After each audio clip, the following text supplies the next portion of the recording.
ভারত ও চীনের সঙ্গে নতুন বাণিজ্য উত্তেজনার ইঙ্গিত মিলছে যুক্তরাষ্ট্রে। রাশিয়ার জ্বালানি কিনতে থাকা দেশগুলোর ওপর কঠোর চাপ তৈরি করতে ট্রাম্পকে সর্বোচ্চ 100% শুল্ক আরোপের ক্ষমতা দিতে একটি গুরুত্বপূর্ণ বিল বড় ব্যবধানে পাশ করেছে মার্কিন সিনেট। এখন প্রতিনিধি পরিষদের অনুমোদন পেলেই বিলটি আইনে পরিণত হওয়ার পথে এগোবে। আর সেই অনুমোদন পেলে ট্রাম্প চাইলে 100% পর্যন্ত শুল্ক আরোপ করতে পারবেন। বিস্তারিত জানাচ্ছেন নীলাদ্রি ফারহানা। রাশিয়ার জ্বালানি রপ্তানি থেকে আয় কমাতে বড় ধরনের পদক্ষেপের পথে এগুচ্ছে যুক্তরাষ্ট্র।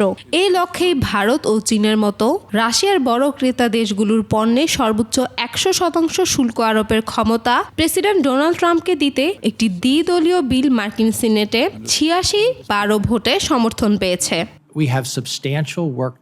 বিলে রাশিয়ার কর্মকর্তা, ধনকুবের, আর্থিক প্রতিষ্ঠান এবং নিষেধাজ্ঞা এড়িয়ে তেল পরিবহনে ব্যবহৃত তথাকথিত শ্যাডো ফ্লিটের বিরুদ্ধেও কঠোর নিষেধাজ্ঞার প্রস্তাব রাখা হয়েছে। পাশাপাশি ইরানের জ্বালানি ও অস্ত্র খাতে অর্থায়ন ঠেকাতে বিদ্যমান নিষেধাজ্ঞার ক্ষমতা আরও বাড়ানোর কথা বলা হয়েছে। তবে যেসব দেশ রাশিয়া থেকে মোট গ্যাস আমদানির 15% কম নেয় এবং সেই নির্ভরতা আরও কমানোর উদ্যোগ নিয়েছে, তাদের জন্য ছাড়ের সুযোগ রাখা হয়েছে।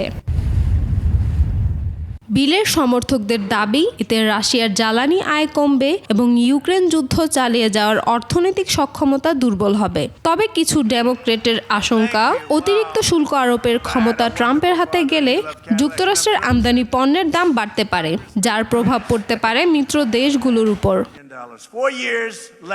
তবে বিলটি এখনও আইনে পরিণত হয়নি। সিনেটে চূড়ান্ত অনুমোদনের পর প্রতিনিধি পরিষদের সম্মতি পেলেই এটি কার্যকর হবে। Niladri Farhana, desk report, 21 television.